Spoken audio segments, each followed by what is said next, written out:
नमस्कार नमस्कार। अगस्ती संहिता वाचन इस उपक्रम में मैं वैद्या प्रियदर्शनी बापटकडूस आप सभी का और वैद्य प्रयाग सेठिया सर का हार्दिक स्वागत करती हूँ। श्री चरक संहिता चिकित्सा स्थान अष्टादशोध्याय कास चिकित्सा का वाचन हमारा चल रहा है और पिछले सत्र में सर ने चित्रकादि लेह का वाचन किया था और उसके साथ साथ कुछ थोड़े से बदलाव के साथ जो अष्टांग हृदय में पाठ आया है उसका अध्ययन करने का गृहपाठ सर ने हमें दिया था। तो मैं आशा करती हूँ कि आप सब ने वो किया होगा। मैं सर से अनुरोध करती हूँ कि उसके आगे का जो श्लोक है और अगस्त्य हरितकी का जो पाठ है इसका अध्ययन की शुरुआत करें। धन्यवाद मैम। हम हमारे सत्र की शुरुआत प्रार्थना से करते हैं। ओम सहना भवतु सहनौ भुनक्तु सह वीर्यं करवावहै तेजस्विनावधीतमस्तु मा विद्विषावहै। ओम शांति शांति शांति।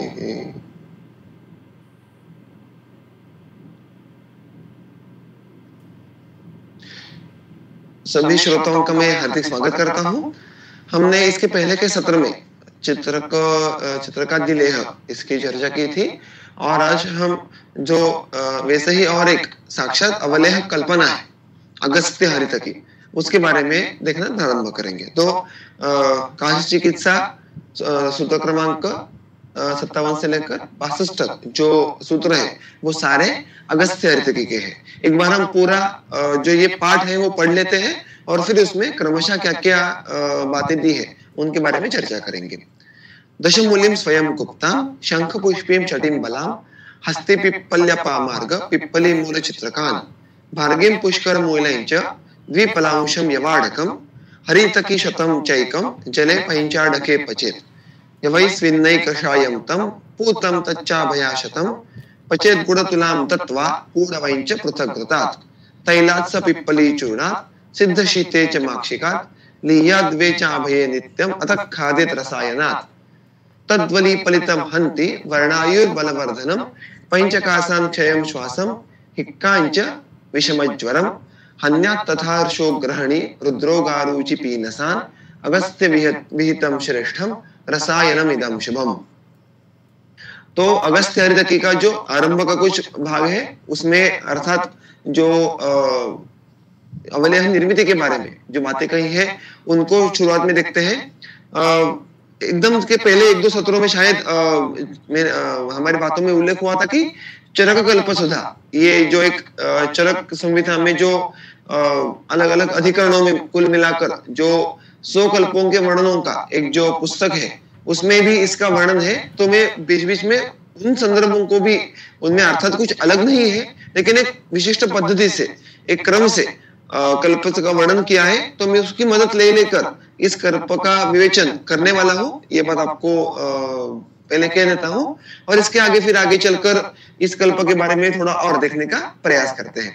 देखिए अवलेह निर्मिति के लिए जो कुछ मूलभूत आवश्यकताएं हैं उनमें जो जो बातें हैं वो क्रमशः यहाँ पे दी हुई है। सबसे पहले अर्थात क्वाथ कैसे करना है और किन का करना है। तो क्वाथ्य द्रव्य ये आपको दशमूल से लेकर पुष्कर मूल तक सारे क्वाथ द्रव्यों अलग अलग है, वो एक विशिष्ट प्रमाण में है और आगे चलकर उनसे अधिक प्रमाण में जो सबसे महत्वपूर्ण जो द्रव्य है वो यव और हरितकी है। तो दशमूल से लेकर पुष्कर मूल तक प्रत्येक द्रव्य ये दो दो पल इतने प्रमाण में लेना है अर्थात क्वाथ करना है। इसलिए उनका भरण द्रव्य भरण स्वरूप में स्वीकार करना होगा। फिर उसके बाद यव ये एक बहुत ही वैशिष्ट्यपूर्ण द्रव्य आता है। वैशिष्ट्यपूर्ण इसलिए क्योंकि साक्षात ये कासहर या वातानुलोमन करने के लिए परिचित ऐसा बिल्कुल नहीं है। ये एक आहार्य द्रव्य मुख्यत्वे है और इसका हम उल्लेख अनेकविध अवस्थाओं में मुख्यत्वे संतर्पणजन्य व्याधियों में देखते हैं, जैसे कि प्रमेह होगा, स्थौल्य, कुष्ठ, इन व्याधियों के चिकित्सा के अधिकरण में ये आहार विशेष के रूप में आता है। यहाँ पर वो अगस्त्य हरितकी इस रसायन विशेष, जो एक रसायन विशेष जिसका कार्य है, ऐसे कल्पक में एक क्वाथ्य द्रव्य के तौर पर आया है। तो इसकी भूमिका क्या है वो आगे चलकर बिल्कुल देखेंगे, किंतु इन सारे क्वाथ्य द्रव्यों में से वो एक सबसे प्रधान द्रव्य है। ये बात यहाँ पे हम उसके प्रमाण के द्वारा समझ सकते हैं। जहाँ पे अन्य वनस्पति द्रव्य ये दो पल है, वहीं पे यव का स्वीकार एक आढ़क इतने बड़े प्रमाण में करने का निर्देश किया है। और हरितकी शतम चैकम, हरितकी यहाँ पे वजन इस प्रकार में इस प्रमाण में स्वीकार नहीं किया है, किंतु हरितकी के फलों की संख्या इस प्रकार उसका ग्रहण करने के निर्देश है। एकम शतम यानी 100 इतनी हरितकी हमें गिनकर इसमें लेनी है और इन सारे द्रव्यों को एक साथ लेना है। यहाँ पे उन्होंने ऐसा स्पष्ट रूप से कहा है कि हरितकी की संख्या लेनी है तो हमें उतनी ही लेनी है और उतनी हरितकी के द्वारा हमें यहाँ पे क्वाथ करना होगा। तो उसको क्वाथ करने के लिए जो जल है वो 5 अड़क, हमने नियम इसके पहले के सत्रों में देखा है कि जब भी द्रव द्रव्य का उल्लेख हो और प्रमाण ये कुड़व या उससे आगे हो तो वहां पे द्विगुण्य करना है। तो अतः यहाँ पर भी 5 अड़क के बजाय हमें पानी 10 अड़क इतना लेना पड़ेगा और इन सबका मिलाकर क्वाथ करना अपेक्षित है। अब ये क्वाथ कितना करना है तो उसके लिए एक विशेष निर्देश ये चरक संहिता में मिलता है। यवई ही स्विन्न ही, जब तक यव स्विन्न ना हो जाए तब तक क्वाथ करना है, यानी जो यव है इनमें से वो पक न जाए तब तक हमें क्वाथ करना है।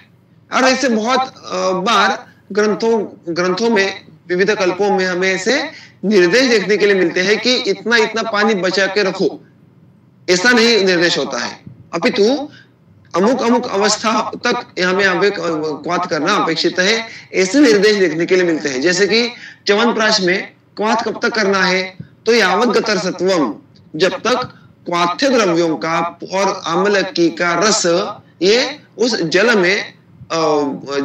में पूरी तरह से निष्कासन ना हो जाए उसका, तब तक हमें वहां पे क्वाथ करने के निर्देश है।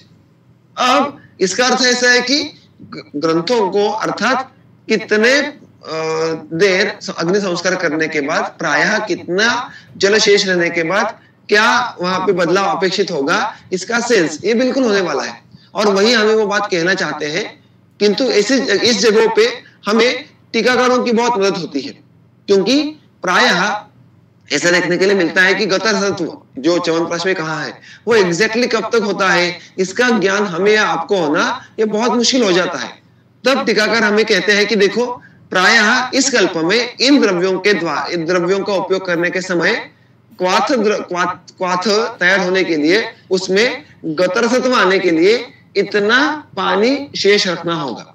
वैसे ही यहाँ पे चक्रपाणी जी स्पष्ट रूप से ऐसा कहते हैं कि यव कब स्विन्न होते हैं तो प्रायः 1/4 क्वाथ शेष होने के समय यव ये स्विन्न हो जाएंगे, पक जाएंगे। और इस निर्देश के द्वारा हमें क्या होता है कि उतना जल ये शेष रहने के आसपास फिर हम यव की परीक्षा अच्छे से कर पाएंगे। तो हमें यहाँ पे यव स्विन्न होने तक अग्नि संस्कार करना है और उसके बाद उसका क्वथन रुकाकर उसको छान के लेना है। उसके आगे देखिए ग्रंथ ने क्या कहा है, कषायम तम पूतम, छान के लेना है और उस छानने के बाद उसमें से जो हरितकियां है संख्या में 100 उनका फिर एक बार ग्रहण करना है। जैसे ही ये आपको देखो अवलय कल्पना की निर्मिति ये कुछ हद तक च्यवनप्राश से मिलती जुलती है। उस पे भी हम आम्लकी और अन्य जो क्वाथ्य द्रव्य है उनका एक साथ क्वाथ करने के बाद हम आम्लकी निकाल देते हैं, अर्थात पहले ही निकाल देते हैं और उनका फिर एक बार संग्रहण करके उस पर संस्कार करके उसका समावेश हम अवलय कल्पना के निर्मिति में करते हैं। वैसे ही यहाँ पे यव, हरितकी और अन्य द्रव्य इनके समुच्चय से लेकर जो क्वाथ तैयार होगा उसके बाद हरितकी का फिर एक बार संग्रहण करना है और फिर बाकी द्रव्यों को फेंक देना है।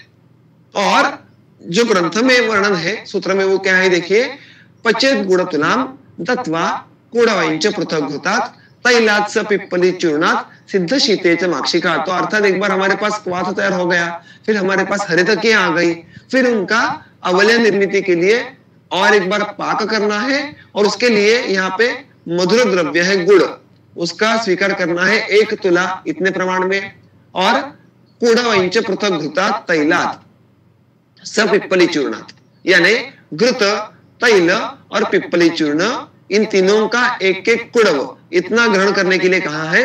घृत और तैल ये द्रव होने के कारण 2-2 कुड़व इतने प्रमाण में लेना अपेक्षित है। और सिद्ध शीते माक्षिकात, माक्षिक का भी प्रमाण यहाँ पे 1 कुड़व यही अनुवर्तन करना है, और उसका समावेश जब अवलेह सिद्ध होने के बाद स्वांग शीत हो जाए तो उसका प्रक्षेप के स्वरूप में मिश्रण करना है।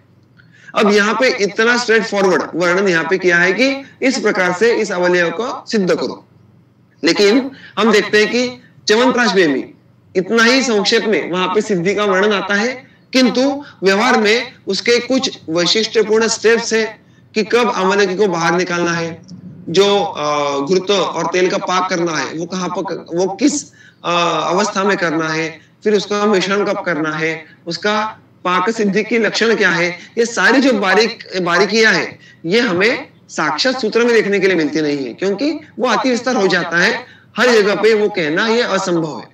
फिर यहाँ पे हमें एक बार टीकाकारों की बहुत अच्छी मदद होती है, क्योंकि वो व्यवहार को पकड़कर बहुत सारी बातें हमें एक्सप्लेन करते हैं।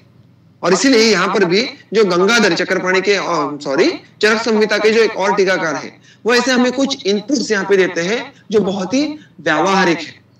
वो कहते हैं कि यहाँ पर भी आप च्यवनप्राश की तरह अगर हरितकी की पोटलियां बांधो और पोटली बांधकर उसका पोटली को पानी में डालकर क्वाथ करो, तो क्वाथ के बाद हरितकी का संग्रहण करना ये सुलभ हो जाता है। अतः ये एक बहुत ही सुंदर बात यहाँ पे गंगाधर ने स्पष्ट रूप से कही है। इसका अर्थ है कि वृद्ध वैद्य परंपरा में बहुत काल से ये जो व्यवहार है वो चालू हो रहा होगा, और वो व्यवहार हमें आज भी देखने के लिए मिलता है। उसके आगे ये जो सिद्धि के एक सिर्फ उन्होंने प्रमाण और द्रव्यों का निर्देश किया है, वहां पर टीकाकार कहते हैं कि क्वाथ होने के बाद आप हरितकी को अलग से लेने के बाद उसको घृत और तैल में अल्पसा भ्रष्ट करो, उसका भर्जन करना है, उसको मानो रोस्ट करना है, किसमें, तैल और घृत इन स्नेह द्रव्यों में, और फिर उसके बाद हम गुड़ों के साथ उसका पाक करो आगे चलकर। यहाँ पे उन्होंने पिप्पली चूर्ण का समावेश कब करना है इसका उल्लेख नहीं किया है। हम प्रायः देखते हैं कि पिप्पली, चतुर्जात, इन जैसे द्रव्यों का जो अवलेह सिद्धि में जो समावेश किया जाता है वो पाक करने के बाद किया जाता है। अतः उसी संदर्भ को ध्यान में रखकर वो टीका में से उल्लेख आता है कि जब अवलेह सिद्धि हो जाए और अवलेह ये अभी गर्म है, तभी तक उसको में पिप्पली चूर्ण डाल दीजिएगा।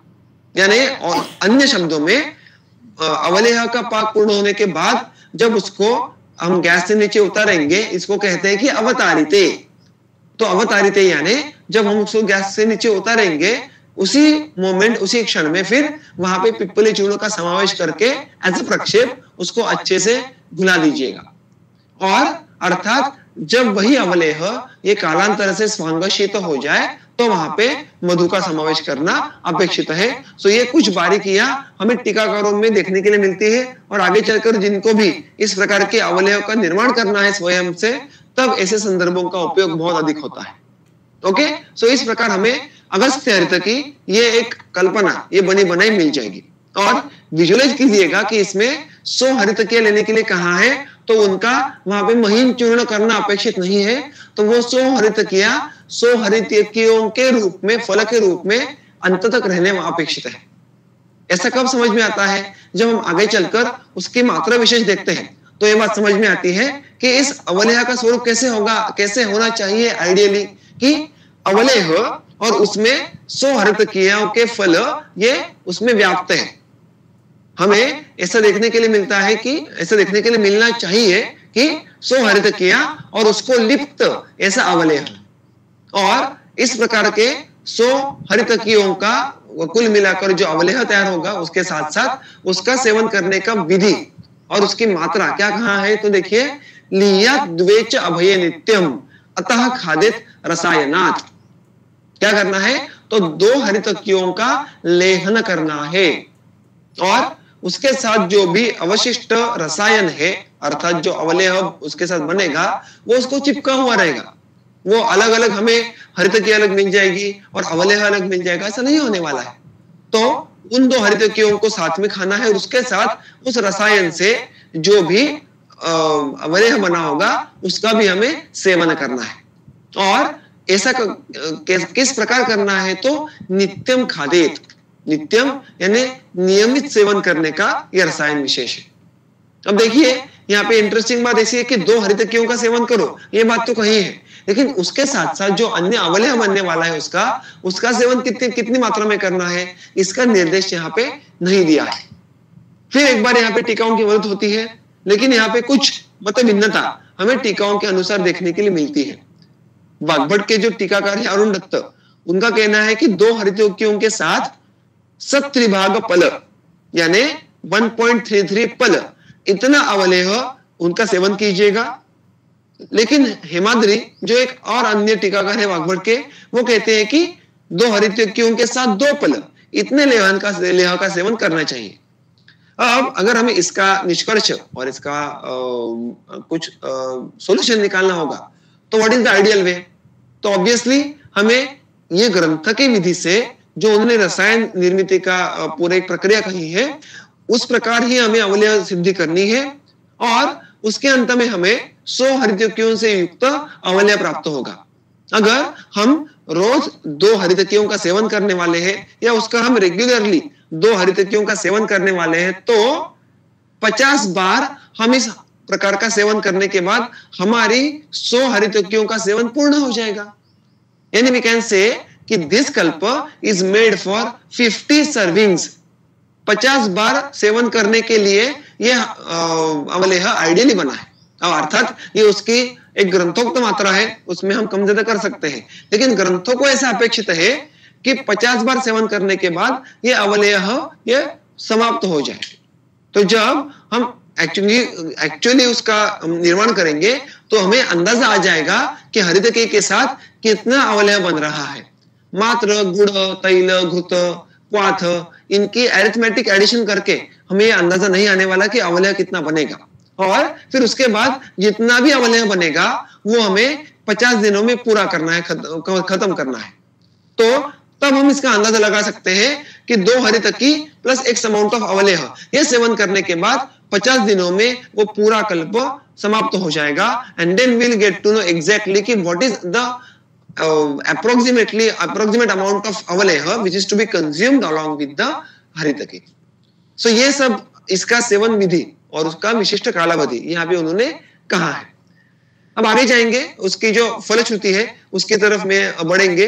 उसके पूर्व लेकिन जो उसकी घटक द्रव्य है उनके बारे में थोड़ा देखने का प्रयास करेंगे। देखिए, अब घटक द्रव्यों में जो क्वाथ था उनमें जो सबसे प्रमुख 2 द्रव्य थे प्रमाणशः, वो थे यव और हरितकी। अब यव ये मैंने आपको पहले ही कहा वैसे कि प्रायः संतर्पण जन्य व्याधियों में पथ्यवशात इनका उल्लेख हमें अधिकतर देखने के लिए मिलता है। यव ये रसतः मधुर ईषत कषाय, गुणतः शीत, रुक्ष और गुरु है।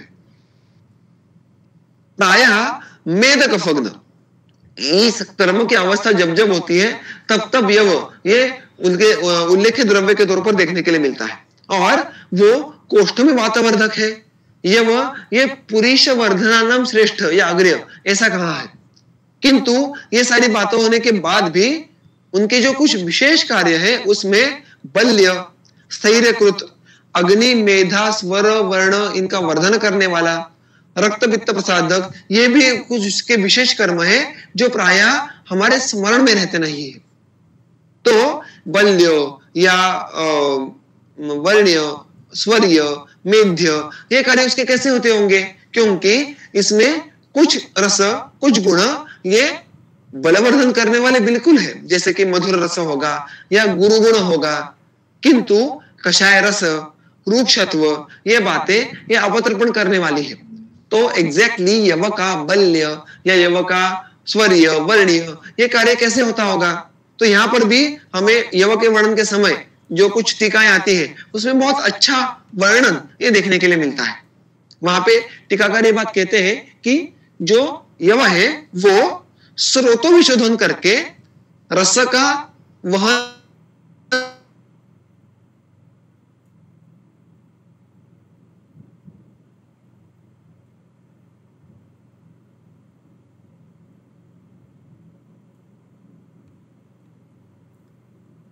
सर आवाज येत नाहीये.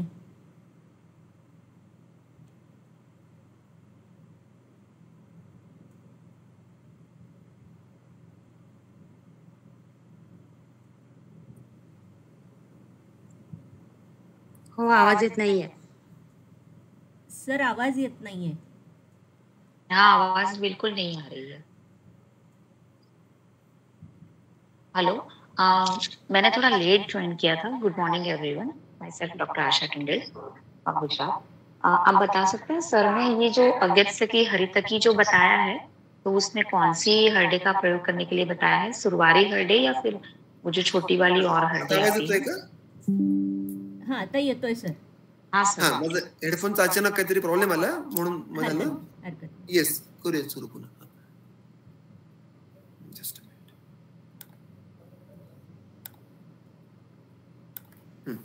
क्षमस्व, कुछ तो हेडफोन का टेक्निकल इशू रहा, इसलिए अचानक उसका कनेक्शन बंद हो गया.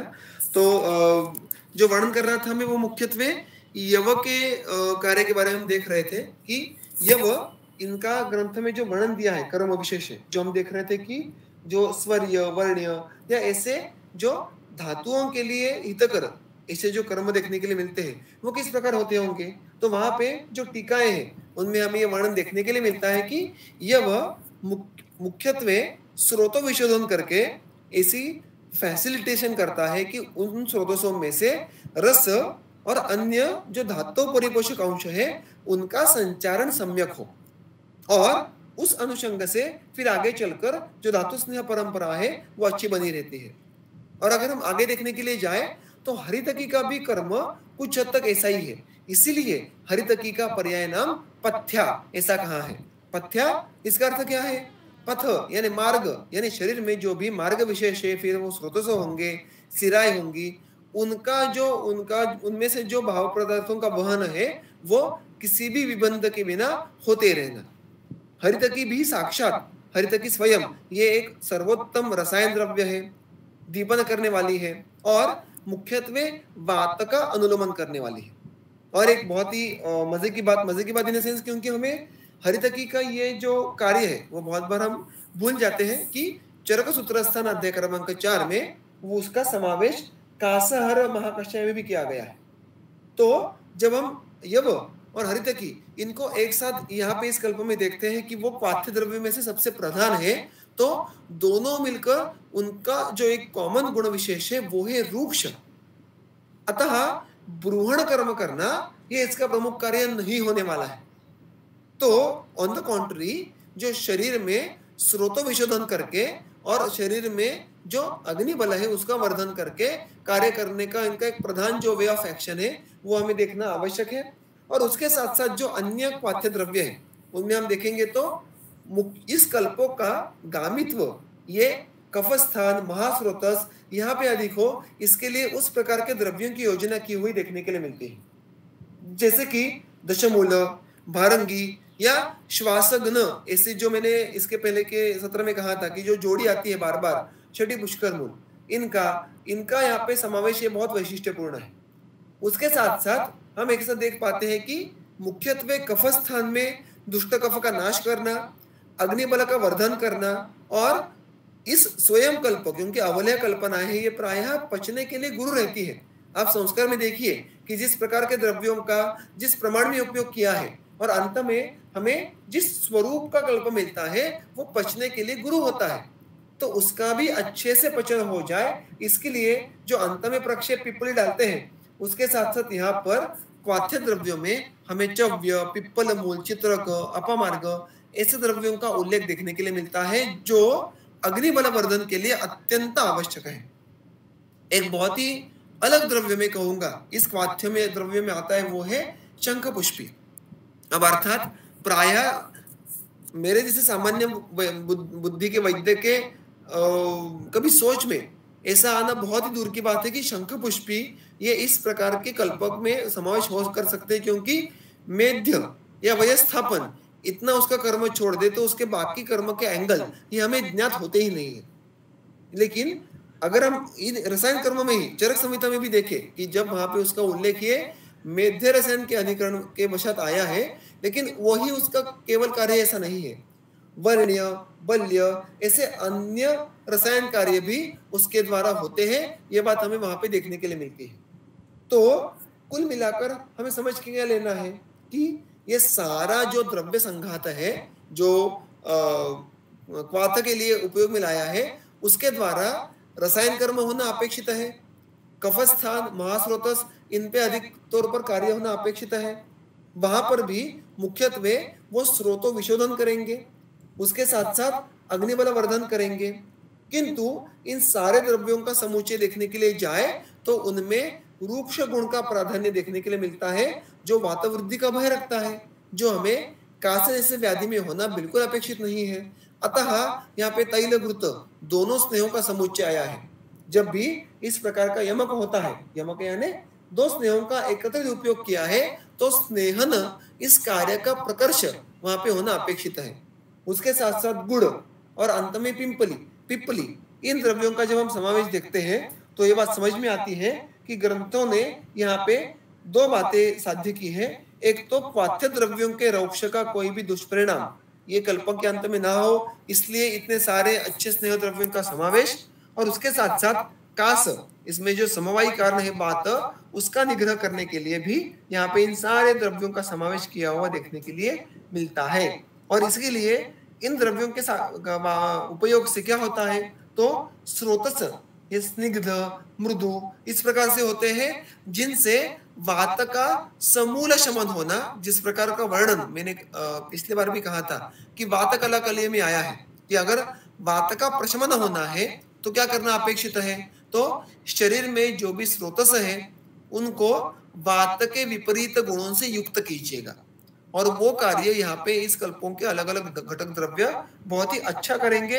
वो कार्य विशेष रूप से वो महास्रोतस में और उरस्थान में करेंगे, और इस प्रकार की इनके द्रव्यों की कार्मुकता हम समझ पाएंगे। अब हम ये समझने के बाद फलश्रुति की तरफ बढ़ेंगे।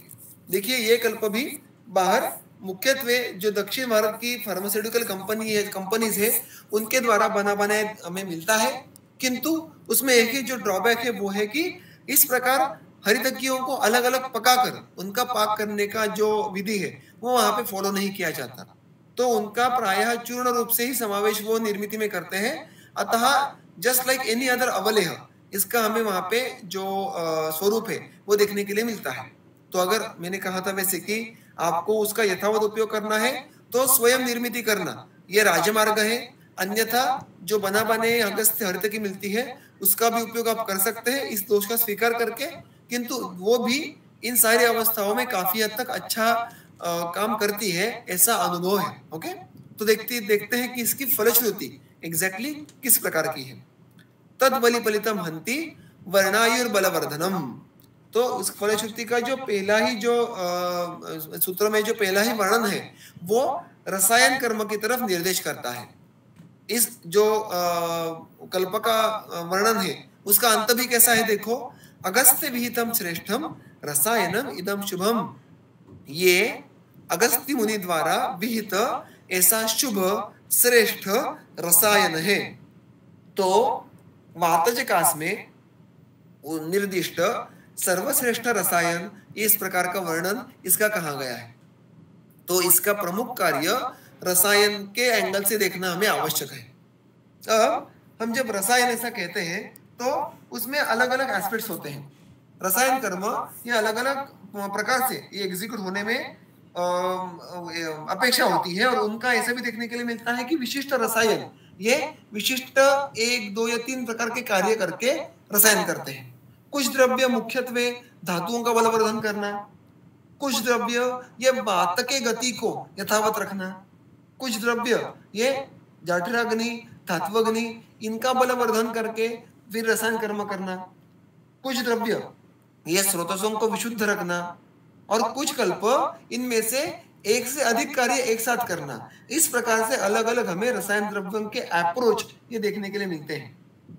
अगर हम अगस्त्य हरितकी की बात करें और मुख्यत्वे जब हम उसके घटक द्रव्यों की बात करते हैं, बात देखी हमने, तो ब्रूहण कर्म ये इसका लाइन ऑफ एक्शन नहीं है, अपितु वात का जो समूल शमन करना, अग्निबल का वर्धन और अग्नि को स्थिर रखना, और स्रोतों को विशुद्ध रखना।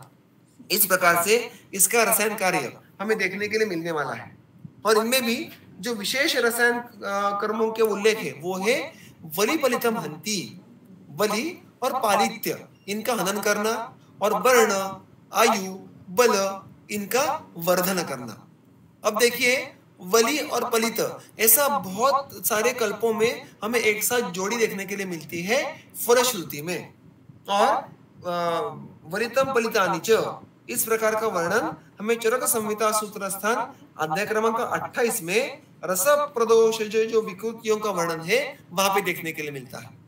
तो जब भी ये दोनों लक्षण एक साथ आते हैं तो प्रायः हमारे मन में एक बात आनी चाहिए कि इनके पीछे रस प्रदोष होने की संभावना बहुत अधिक है। तो रस प्रदोष होगा तो अर्थात हमें वहां पर भी रस पे कार्य करके ही इन लक्षणों को ठीक करना होगा। और एक बात अगर आप देखोगे तो वली यानी त्वक पे वली आना, पालित्य आना, ये जरा के लक्षण है, वार्धक्य आने के लक्षण है। तो ऐसा भी जब हमें अकाली वार्धक्य देखने के लिए मिलता है, अकाल जरा ऐसी देखने के लिए मिलेगी, तब भी रसायन कर्म करने के लिए अगस्त्य हरितकी का उपयोग अच्छे से होता हुआ देखने के लिए मिलता है। जब भी हम पालित्य देखें तो पालित्य का बहुत बार दुर्दैव वशात हम बहुत ही मर्यादित तौर पर सोच रखते हैं। सिर्फ रंजन करने वाले द्रव्य, फिर वो स्थानिक उपक्रम हो या अभ्यंतर सेवन हो कि भृंगराज, मंडूर, यष्टि, आमलकी, इन विशिष्ट वैशिष्ट्यपूर्ण केश्य रंजन करने वाले द्रव्यों के आगे हमारी सोच जाती नहीं है। किंतु ग्रंथ में बहुत बार ऐसा होता है कि एक या दो जो लक्षण एक साथ आते हैं उनके पीछे अलग अलग संप्राप्तियों की संभावना होती है। वली और पालित्य अगर ये एक साथ हो तो उनके पीछे रसदुष्टि है, ये बात देखना आवश्यक है। और तब हमें रस विशोधन करना, रसगत दोषों का शमन करना, रस धात्वग्नि को स्थिर करना, ये काम करना आवश्यक होता है। तो हमें इन लक्षणों में उपशम देखते हुए देखने के लिए मिलता है। तो अगर वली, पालित्य ये लक्षण रसदुष्टि के कारण हुए हो तो आगे चलकर रसगत दोषों का शमन करना, रससारता को प्रस्थापित करना, ये इसके लिए हमें ये कल्प बहुत अच्छा मदद करेगा। अब ये इसका मुख्य अधिकरण क्या है? तो वातज कास है, ऐसा इसको भूलना नहीं है। तो दीर्घकालीन वातज कास हमने जो प्राय ये बात बहुत बार अभी तक देख चुके हैं कि वर्धमानम क्षय प्रदम इस प्रकार का जो कासकट का टेंडेंसी है, ये जो शुरुआत प्रायः रसक्षय से होती है। सो क्रॉनिक प्रेजेंस ऑफ कास, वातज कास, और उसके कारण फिर रसक्षय, रसदुष्टि, और उसके कारण फिर जो वार्धक्य, जरा के लक्षण उत्पन्न होते हुए देखने के लिए मिलते होंगे, तो वहां पे अगस्त्य हरितकी का उपयोग करना ये आइडियलिस्टिक रहेगा। वही लॉजिक हम वर्ण, आयु, बल इनके लिए भी सोच सकते हैं। एक यहाँ पे जो बात है जो ग्रंथ ने यहाँ पे बहुत अच्छे से हाईलाइट की है कि ये रसायन कल्प है।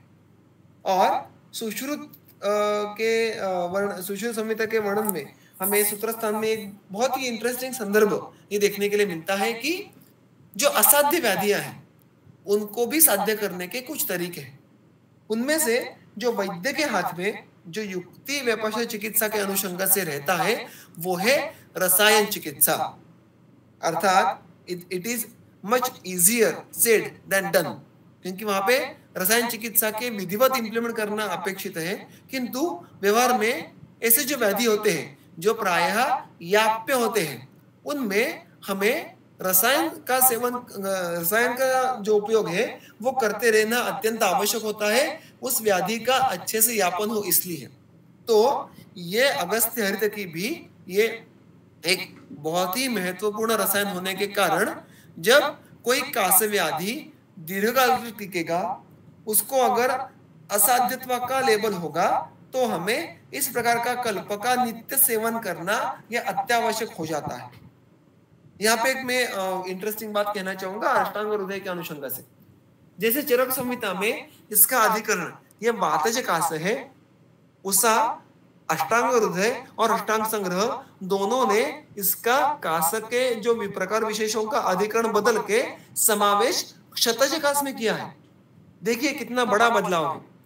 क्षतज कास की स्वयं की एक अलग संप्राप्ति हम देखी थी कि वहां में कैसे अति आयास, अति साहस करने वाले जो कर्म है उनके सेवन के कारण पूर्व में क्षत होता है, फिर वायु वहां पे ग्रहण करके आगे जाके संप्राप्ति का वहां पे पूरा जो ट्रैक है वो हमने देखा था।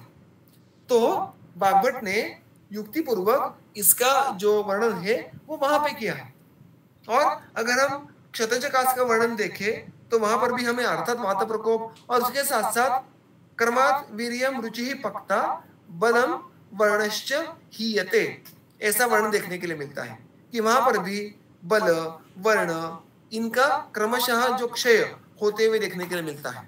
अतः वहां पर भी इस कल्प का हम उपयोग कर सकते हैं।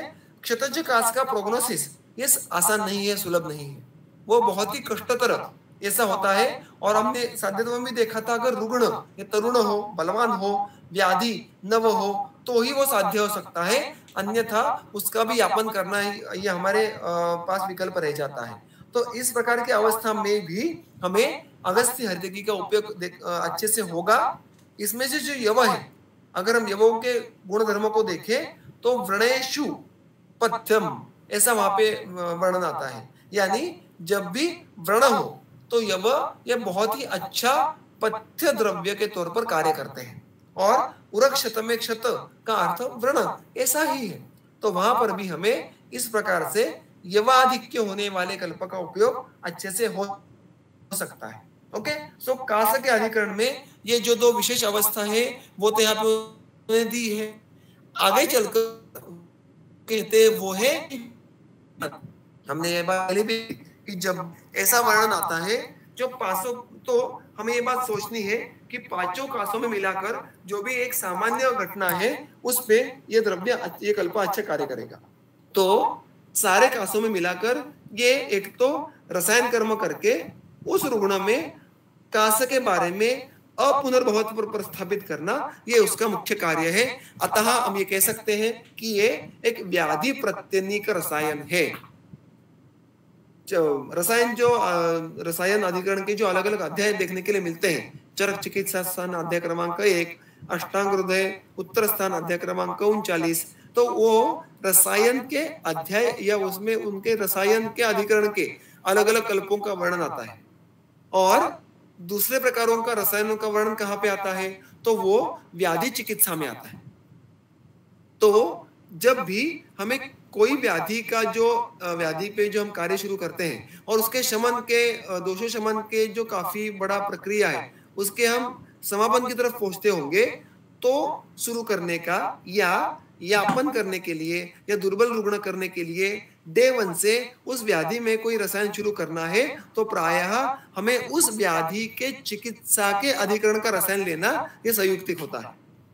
जैसे कि पांडु में योगराज चूर्ण या तप्यदि होगा, वैसे ही यहाँ पे अगस्त्य हरितकी कि जब भी आपके पास दीर्घकालीन कास से पीड़ित दुर्बल ऐसा रुग्ण आए तो आपको शमन के साथ साथ डे 1 से रसायन द्रव्यों का भी उपयोग करना आवश्यक होता है, क्योंकि अगर धातु बल अच्छा रहा तो ही व्याधि शमन दोष शमन होना ये संभव होता है। और तब हमें इस प्रकार से उस अधिकरण के रसायनों को चयन करना ही आवश्यक होता है। वहां पर भी Agastya haritaki becomes drug of choice. ठीक है, तो इस प्रकार कास में वो अलग अलग अवस्थाओं में रसायन के स्वरूप तौर पे उपयोग में लाना, इसका उसका उपयोग होना ये बहुत ही फायदेमंद सिद्ध होता है। उसके बाद जो आगे फलश्रुति है वो देखो, क्षय श्वास हिक्का। जब भी कास आता है तब प्राय हमने देखा है कि ये फलश्रुतियों में इनका निर्देश आ ही जाता है, कासात संजायते क्षयः, ऐसा हमने देखा है। तो इसलिए उसी अधिकरण से जब भी प्रायः दीर्घकालीन कास से पीड़ित रुग्ण और उसमें आगे चलकर धातु क्षय और मुख्यत्वे रस क्षय ऐसा अगर देखने के लिए मिले तो हम इसका उपयोग कर पाएंगे। अग्निबल कम होने के बाद भी हम इस कल्प का उपयोग कर पाएंगे, क्योंकि इनमें काफी द्रव्य ये अग्निबल वर्धन करने वाले हैं। उसके आगे चलकर श्वास हिक्का, फिर एक बार कासे वृद्ध्या भवे श्वासः, ऐसी अगर संप्राप्ति विशेष रूप से हो तो इसका उपयोग अच्छे से होगा। जो रुग्ण हीन बल है या मध्यम बल है उनमें हमें आरंभ से ही इसका उपयोग करना ये संभव हो पाएगा। और मुख्यत्वे इसमें हम देखेंगे कि श्वास में ये घटना मुख्य रूप से देखने के लिए मिलती है कि कफ दोष ये बहुत ही लीन हो जाता है और उसको पूर्ण रूप से शमन करना ये कठिन काम हो जाता है। तो इस प्रकार के कार्य में हम बहुत ही तीक्ष्ण उष्ण कफन द्रव्यों का उपयोग नहीं कर पाएंगे अगर रुग्ण दुर्बल हो, अगर रुग्ण के धातु ये अल्प बल हो। ऐसी अवस्था में जब धातु बलवर्धन भी करना है, रसायन कार्य भी करना है और लीन कफ का शमन भी करना है, तो हमें अगस्त्य हरितकी का बहुत ही अच्छा उपयोग होते हुए देखने के लिए मिलता है। आगे चलकर जो फलश्रुति है वो है विषम ज्वर। विषम ज्वर में भी हमें इसी प्रकार का कार्य एक साथ करने वाले कल्पों का उपयोग जो निर्देश आता है। जैसे कि देखो, विषम ज्वर में क्या है, प्रायः धातु बल, धात्वग्नि बल ये कम होते हैं, और जो दोष है वो उस धातु के आश्रय से लेकर आमाशय में आते हैं, ज्वर उत्पन्न करते हैं, फिर हमारे आश्रय में चले जाते हैं। ऐसा उनका अप एंड डाउन शुरू होता है। तो यहाँ पर हमें एक तो धातु बलवर्धन, स्रोतो मार्ग विशोधन, धात्वग्नि दीपन, ये सारे कार्य करने होते हैं, और ये सारे कार्य एक साथ करना यानी एक जगह पे संतर्पण करना है और एट द सेम टाइम अपतर्पण के कार्य भी करने हैं। सो ये दोनों कार्य अगर हमें एक साथ करने हैं तो उसे लिए हमें ये कल्पना ये बहुत ही उत्कृष्ट है। और इसीलिए विषम ज्वर में मुख्यत्वे जब रसदुष्टि के लक्षण होंगे, जब उरस्थान के लक्षण अभिव्यक्त होते होंगे, तब हम इस कल्प का उपयोग अच्छे से कर पाएंगे। अर्श ग्रहणी ये दोनों व्याधि ये अग्निदुष्टि से उत्पन्न होने वाले हैं। इनका आश्रय ऑब्वियसली मुख्यत्वे महास्रोत है। अर्श में मुख्यत्वे इसमें हरितकी है, यव है। यव इसका गामित्व पुरुष पे हमें देखने के लिए मिलता है, और जब भी मलक्षय हो, मलसंग हो, तो यव का उपयोग होता है। उसके साथ साथ अर्थात हरितकी भी बड़े पैमाने में है। तो मुख्यत्वे शुष्क अर्श में जब बद्धविट ऐसी अवस्था हो तो वात, मूत्र, पुरुष इनके विबंधों को दूर करके और उसके साथ साथ जाठराग्नि का बल बढ़ाकर जब चिकित्सा करने का अवसर आए तो हमें ये अगस्त्य हरितकी का उपयोग कर सकते हैं। और अगर इसकी स्पेसिफिक अवस्था देखना है तो अर्श का जो प्रमुख उपद्रव है वो उदावर्त है। ऐसा क्यों कहा है? क्योंकि अर्श में अपान क्षेत्र में वात का बलवान अवरोध हो जाता है, और इसलिए वात की प्रतिलोम गति ये देखने के लिए प्राय हमें मिलती है जब अर्श की बलवान प्रेजेंटेशन हो। इसलिए चरक संहिता के सामान्य संप्राप्ति में ही हमें पंचात्मा वायु ऐसा वहां पे दोष विशेष का उल्लेख देखने के लिए मिलता है, यानी प्रायः अर्श में 5 प्रकारों के वायु का प्रकोप देखने के लिए मिलता है। तो उस सोच को अगर हम आगे बढ़ा है तो जब अर्श ये मूल व्याधि और अर्श के स्थान पर वात का विबंध तजन्य वात का प्रतिलोम मार्ग से जाना, और उसके बाद कास, श्वास, हिक्का या ऐसे अन्य प्रकार के जो उरस्थान में, कफ स्थान में व्याधि की अभिव्यक्ति होती होगी, तो आप अगस्त्य हरितकी का उपयोग कर पाएंगे। ग्रहणी का भी वही है कि ग्रहणी में भी मुख्यत्वे वातज या कफज ग्रहणी में शोधन के बाद रसायन के तौर पर हम इसका उपयोग करेंगे। आरंभ की अवस्था में इसका उपयोग करना ये यथोचित नहीं रहेगा, क्योंकि ये स्वयं पचने में कुछ हद तक गुरु है।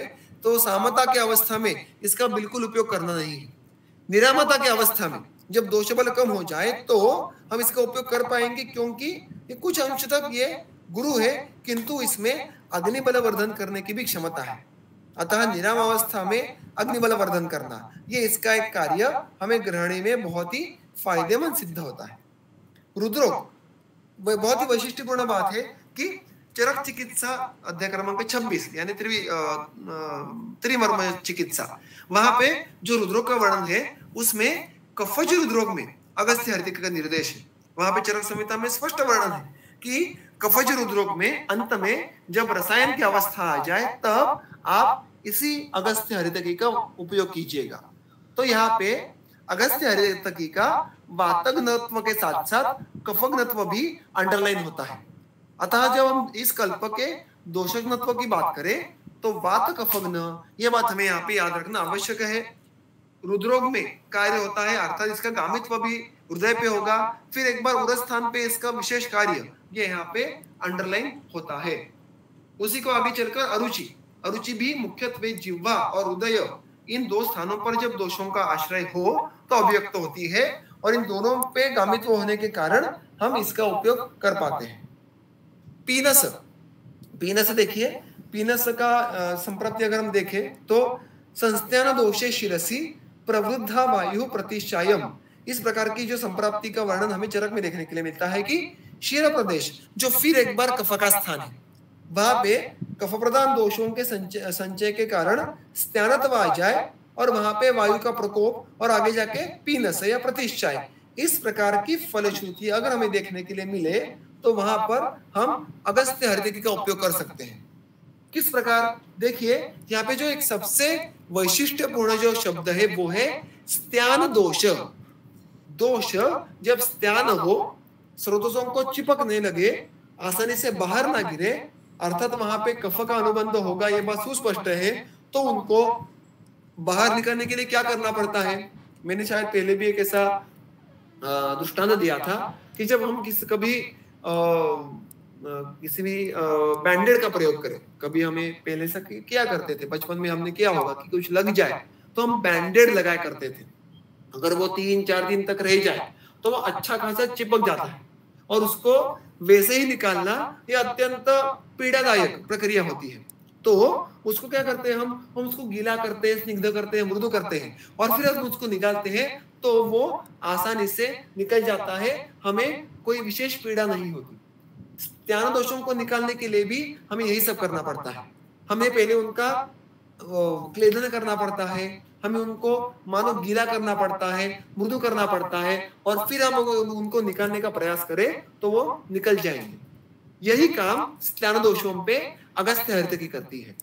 उसमें से जो तैलघृत है, मुख्यत्वे गुड़ है, पिपली है, ये सारे कुछ हद तक कंट्रोल्ड अभिष्चंद उत्पन्न करेंगे और लेकिन उसके बाद क्या होगा, जब भी ये दोष ये स्त्यानत्व छोड़ देंगे तो उनको कम करने का जो सारा काम है वो हरितकी यव और अन्य जो उर्वरित द्रव्य है वो कर पाएंगे। So that is the beautiful combination of this both द्रव्य कि दोषों का जो स्त्यानत्व है वो कम करना और फिर उनका शमन कर देना। ये एक समुच्चयवाचक जो कार्य है वो हमें इस कल्प के द्वारा होते हुए देखने के लिए मिलता है। सो इस प्रकार ये सारे अलग अलग व्याधियों में ये विशिष्ट अवस्थाएं जो दी है उनका हमने उनके बारे में हमने सोचा है। तो ये सारा जो वर्णन है वो आपको मैंने कहा वैसे कि उस चरक कल्पसुधा में और विस्तार से देखने के लिए मिलेगा, किंतु इस कल्प के बारे में जो चर्चा है वो आज यही भी पूरी करते हैं और कुछ आगे के कल्पों की तरफ अभी मूव करते हैं। अब आगे जो 2 सूत्रों में योग आए हैं वो पानार्थ योग है। पानार्थ यानी योग तो औषधि के ही है लेकिन उनका पान करना है। कैसे, देखो हम सूत्र पढ़ेंगे और फिर उसके बारे में चर्चा करेंगे। सैंधवम पिप्पलिम भार्गी श्रृंगवेरम दुरालभम दाढ़ी मामलेन कोष्णेन भार्गी नागरम अंबुना पिबेत खदिर सारंबा मदिरादिधि मस्तुभिः अथवा पिप्पली कलकम कृतभृष्टम सैंधवम। तो कुल मिलाकर 4 योग यहाँ पे दिए हुए हैं। सैंधव, पिप्पली, भारंगी, शुंठी, दुरालभा, ये अम्ल रसात्मक दाढ़ीम के स्वरस के साथ ये योग क्रमांक 1। भारंगी और नागर यानी शुंठी ये कोष्ण जल के साथ ये योग क्रमांक 2। खदिर सार ये मदिरा या दधी मस्तु के साथ ये योग क्रमांक 3 और घृतभृष्ट पिप्पली का कल्क सैंधव के साथ और अनुपान वशात फिर जो पहले का है। देखिए यहाँ पे उन्होंने क्या कहा है कि अथवा पिप्पली कल्कम घृतभृष्टम सैंधवम, कि आप अथवा यानी विकल्प से पिप्पली कल्क जो घृतभृष्ट है और सैंधव के साथ है उसका भी उपयोग कर सकते हैं। लेकिन ऐसा अथवा आने के कारण हमें यहाँ पे उसका अनुपान अलग नहीं दिया है तो उसका मदिरादि द्रव्यों का अनुवर्तन यहाँ पे करना पड़ता है। तो जो पहले मदिरादि द्रव्य है उनका ही अनुपान हमें पिप्पली कल्क के कल्प के लिए उपयोग में लाना अपेक्षित है। यहाँ पे दधी और दधी मस्तु ऐसे 2 अलग अलग द्रव्यों का स्वीकार करना है या केवल दधी मस्तु का सेवन करना है, ऐसा भी टीकाकारों में 2 अलग अलग मत है। तो अरुण दत्त ने ऐसा कहा है कि 3 द्रव्य अलग अलग ले सकते हैं आप यथावस्था। गंगाधर कहते हैं कि मदिरा या दधी मस्तु ऐसे 2 ही द्रव्यों का आप यहाँ पे स्वीकार कीजिएगा। ओके, अब देखिए हम एक एक कल्प के बारे में कुछ अवस्था विशेष ढूंढने का प्रयास करेंगे। जो पहला कल्प है सैंधव पिप्पली भारंगी शुंठी दुरालभा, इसका अम्ल दाढ़ीमक फल के स्वरस के साथ सेवन करना है। अब यहाँ पे जो 4 में से 3 योग है उनमें जो अनुपान है वो सारे अम्ल द्रव्य रसात्मक अनुपान है। अभी तक हमने काश चिकित्सा में अम्ल रस का इतना उपयोग होते हुए देखा नहीं था। यहाँ पे अम्ल द्रव्य का बड़े पैमाने पे उपयोग किया है, क्योंकि देखो हमें इसका पान करना है, तो पान करने के लिए, पीने के लिए हमें जो द्रव द्रव्य है वो अच्छे खासे प्रमाण में लेना आवश्यक होगा। जैसे कि सैंधवादी चूर्ण लेकर उसमें इतना हमें दाढ़ी मसवरा डालना है कि वो हम एखादे पात्र में लेकर उसको हम घुट घुट पी जाए। तो अतः इसका प्रमाण और कार्य ये अधिक होने वाला है। देखिए यहाँ पे जो सैंधवादी द्रव्य है सारे, उनका अगर एक साझी सोच रखे तो उनमें से अधिकांश द्रव्य ये आमाशय तथा उरस्थान पे कार्य करने वाले हैं। और विशेष रूप से इनका अगर एक समुच्चय वाचक कर्म देखें तो वातानुलोमन ये कर्म स्पष्ट रूप से हमें समझ में आता है। इसका अनुपान अम्ल दाड़िम ऐसा होने के कारण अम्ल द्रव्य तो साक्षात रुद्य होता है और दाड़िम तो विशेष रूप से रुद्य है। अतः हृदयस्थ मूढ़ वातानुलोमन करना ये इसका मुख्य कार्य होगा। अतः जब भी हमें वातजकास में हृदय संबंध कोई विशेष लक्षण देखने के लिए मिले, रुद्ग्रह हो, रुचूल हो और वहां पे बात ये मूढ़ है ऐसा अगर हम सोच ले तो वहां पे हम ये कल्प का उपयोग कर पाएंगे। मूढ़ बात, इसका एक्चुअल मीनिंग कैसे सोचना है? तो मूढ़ इसका लिटरल मीनिंग जो हम देखते हैं कि मूर्ख, मूर्ख का अर्थ क्या होता है कि as if in English stupefied, कि उसकी गति का संग हो गया है, वो स्वयं कहीं जाके रुक गया है, उसका मार्ग का अवरोध किसी अन्य भाव पदार्थ यानी कफ या पित्त या आम ऐसे किसी ने नहीं किया है, वो स्वयं जाके कहीं पे रुक गया है, अटक गया है। ऐसे अवस्था में अगर बातों को फिर एक बार स्वयं की गति पे प्रस्थापित करना है तो वहां पे किसी भी रस से ज्यादा अम्ल रस का कार्य देखने के लिए मिलता है। यह बात हम सबने जब हमने अष्टांग हृदय सूत्रस्थान अध्याय क्रमांक 10 को स्मरण किया होगा तो मूढ़ वातानुलोमनम ये कार्य अम्ल रस का आता है, ये बात हम सब जानते होंगे। अतः इस प्रकार का अगर बात हमें रुग्ण में संप्राप्ति वशात देखने के लिए मिले और उस प्रकार आमाशय उरस्थान और मुख्यत्वे हृदय संबंध कार्य अपेक्षित हो तो हम इस योग का उपयोग कर पाएंगे।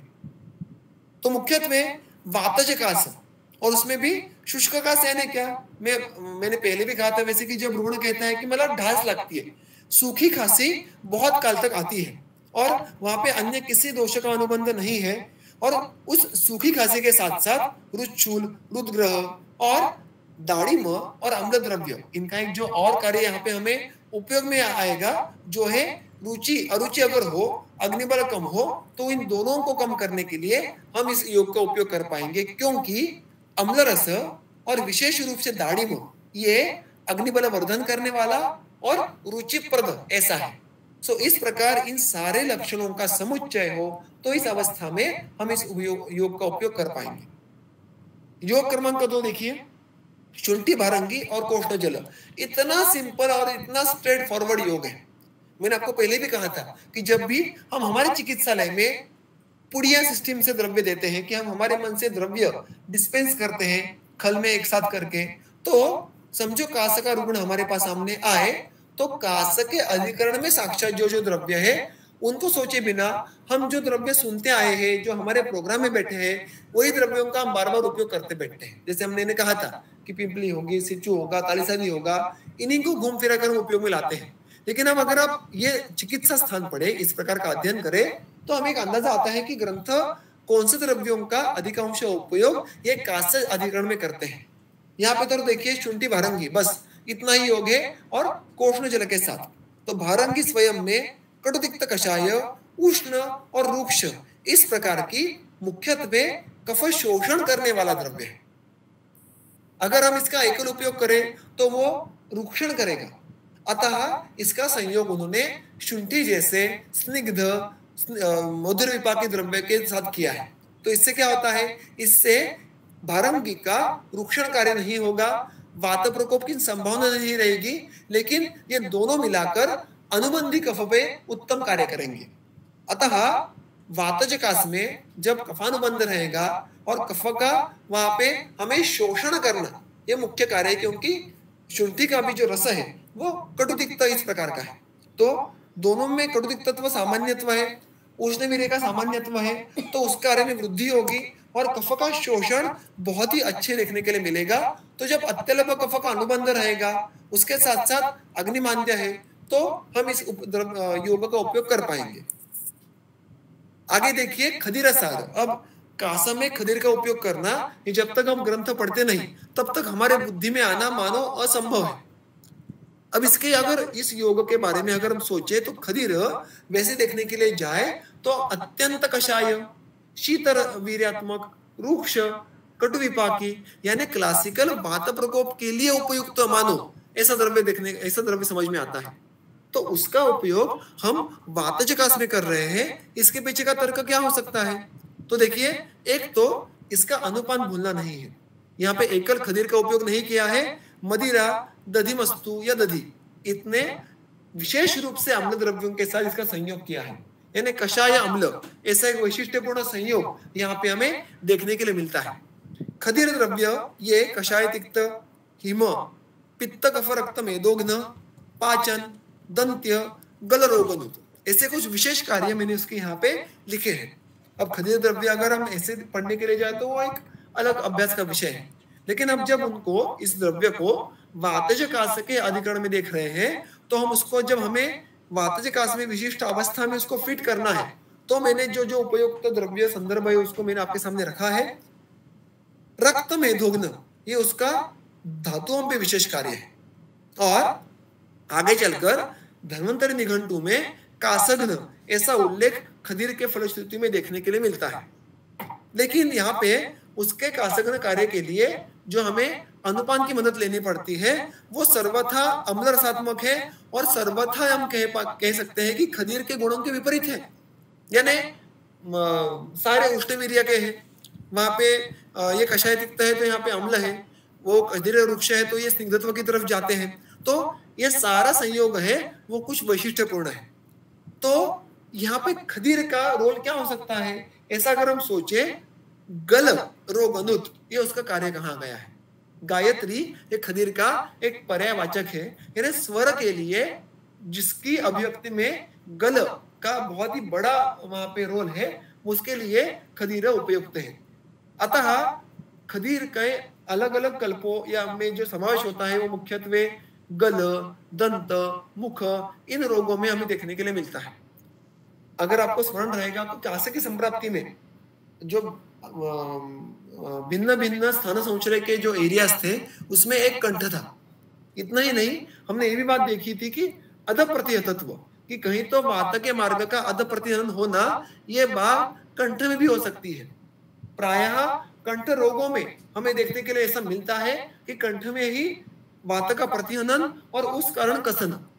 तो अगर इसका स्मरण करें तो इन सारी, और खदीर का देखें, खदीर के गुणधर्मों को देखें तो हमें ये बात समझ में आती है कि जब मुख्यत्वे कंठ, गल, यहाँ पे रक्त दृष्टि हो, वहां पे वात ये सख्त हुआ हो या प्रतिहत हुआ हो और उस कारण वातजकास की अभिव्यक्ति हो रही हो, तो हम इस प्रकार के योग का उपयोग कर पाएंगे। तो इस प्रकार के खदीर के गुणधर्मों का अनुपानों के बारे में सोचे तो हम इस अवस्था तक पहुंच पाएंगे। अन्यथा सारे वातजकास की सारी अवस्थाओं के लिए ये खदीर का उपयोग करना या इस अनुपान के साथ उपयोग करना ये संभव नहीं रहेगा। I think it is meant for this very specific कर्म। ओके, सो ये हो गया खदीर का योग। और उसके बाद जो अंतिम योग है वो है घृतपुष्ट पिप्पली कल्क, यानी पिप्पली कल्क को घी में रोस्ट करना है, भर्जित करना है, उसमें सैंधव मिलाना है। और हमने देखा था वैसे अनुपान का उल्लेख ना होने के कारण हमें मदिरा, दधी या दधिमस्तु, इन पहले के अनुपानों का अनुवर्तन करना पड़ेगा। अब देखिए, जो गंगाधर ने कहा था वैसे कि मदिरा और दधिमस्तु, इन दो ही द्रव्यों का अगर हम यहाँ पे समावेश करें तो इनका पान करना ये अधिक संयुक्तिक हो जाता है, क्योंकि दधी का पान करना ये बात लेहन करना ही संभव है पान करने से ज्यादा। लेकिन मदिरा, दधिमस्तु, दे आर मींट फॉर पान, they are liquid in the nature. और दोनों में अमृतत्व के साथ साथ एक जो और वैशिष्ट्यपूर्ण बात है वो है दोनों अत्यंत सूक्ष्मगामी है। मस्तु और मदिरा ये स्रोतो विशोधन, और वो भी सूक्ष्मतर स्रोतो विशोधन करने की क्षमता रखते हैं। अतः पहले के कल्पों में भी इसका हमें उपयोग होता है मुख्यत्वे जब दोष लीन हो तब। और यहाँ पर भी देखिए कि मुख्यत्वे सैंधव, पिप्पली, घृत, ये तीनों द्रव्य ये बहुत ही अच्छा स्नेहन कार्य करने वाले हैं। जब मुख्यत्वे हम वहां पे वर्जन करेंगे घृत में तो कुछ हद तक लाघव आएगा और आगे चलकर सैंधव जैसे द्रव्यों को संयोग करने के बाद उसका सूक्ष्म और बढ़ेगा। सैंधव ये अचिरा स्नेहन करने के लिए बहुत ही प्रसिद्ध है, श्रेष्ठ है। और स्नेहपान जैसे अलग अलग उपक्रमों में भी हम सैंधव का स्नेह के साथ संयोग करते हैं। तो यहाँ पर भी घृत और पिप्पली का स्नेहन कार्य, इसका उत्कर्ष होने के लिए सैंधव का उपयोग बहुत ही अच्छे से होने वाला है। अनुपान हमने अभी भी देखा कि अम्ल और उसके साथ साथ स्रोतो विशोधन, इस प्रकार के द्रव्य हम यहाँ पे देख पाते हैं।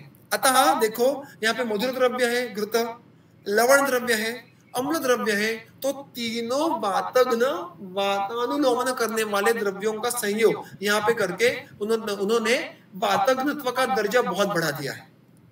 यहाँ पे जब भी हमें कफस्थान या प्राणव स्रोतस, इस विशेष जो शरीर का भाग है वहां पे स्नेहन करना है, किंतु व्याध्यवस्था स्नेहपान यानी व्याध्यवस्था स्नेहपान है, ये स्नेहपान योग्य है, किंतु वो रुग्ण या कोई अन्य अवस्था शरीर में हमें साक्षात स्नेह सेवन करने के लिए ये अलाउ नहीं कर रही।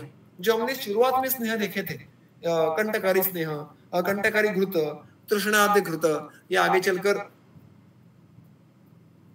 माफ कीजिएगा, ये आगे चलकर पिप्पल्यादि घृत, रासनादि घृत, ये जो सारे घृत थे वो क्लासिकल स्नेहनार्थ थे। किंतु घृत सेवन करने के लिए जो बहुत सारे ब्लॉक होते हैं कि अग्निबल बहुत कम हो, कुछ हद तक सामावस्था हो, या रुग्ण ये घृत के लिए उसके सेवन करने के लिए वो उसको मनोद्वेग हो, असात्म्य हो। So if there are hurdles for the consumption of सिद्ध घृत बट द अवस्था इज मेड फॉर स्नेहन, ऐसी अवस्था में मुझे लगता है कि ये योग बहुत ही अच्छा कार्य करेगा, क्योंकि इनमें जो तीनों रस है वो स्निग्ध गुणात्मक होते हैं। और ये द्रव्यों का और एक फायदा क्या है, तो लीन, श्लिष्ट, स्त्यान, मृत्स्न, इस प्रकार का कफों का अनुबंध हो तो भी उस कफों को मैंने अभी अभी कहा वैसे कि आर्द्र करके, आलोड़ित करके बाहर निकालने की क्षमता इन योगों के पास है। अगेन अम्ल द्रव्य है तो अग्निबल वर्धन करना और रुचिप्रद ये कार्य भी यहाँ पे आ जाते हैं। तो जब जब अम्ल रसों का उपयोग करने की संभावना होगी तब तब हमें इन सारी विशेष फलों का और अवस्थाओं के बारे में सोचना होगा, ऐसा मेरा अनुमान है। ओके, तो इस प्रकार के जो 4 अलग अलग पानार्थ योग थे उनका भी हमने आज चर्चा की। आज हमारे यहाँ जो मेरा जो अध्यापन होगा मैं यहाँ पे पूर्ण करूंगा। इसके बाद मैं आगे के सूत्र मैम को देता हूँ। किसी को अगर कोई प्रश्न हो तो पूछ सकते हैं। सबको आज का व्याख्यान सुनने के लिए मेरा मनपूर्वक धन्यवाद। बहुत बहुत धन्यवाद सर। लेकिन आज मैं एक रिक्वेस्ट करती हूँ सबको कि आज की जो प्रश्न आपके मन में है वो कृपया हम नेक्स्ट सत्र में पूछते हैं। आज मैं इतना टाइम नहीं स्पेयर कर पा रही हूँ तो माफ़ करना मुझे, लेकिन आपके जितने सारे क्वेश्चंस हैं हम नेक्स्ट सेशन में ज़रूर लेंगे। तो आज के लिए मैं यहीं पर रुक रही हूँ। बहुत बहुत धन्यवाद।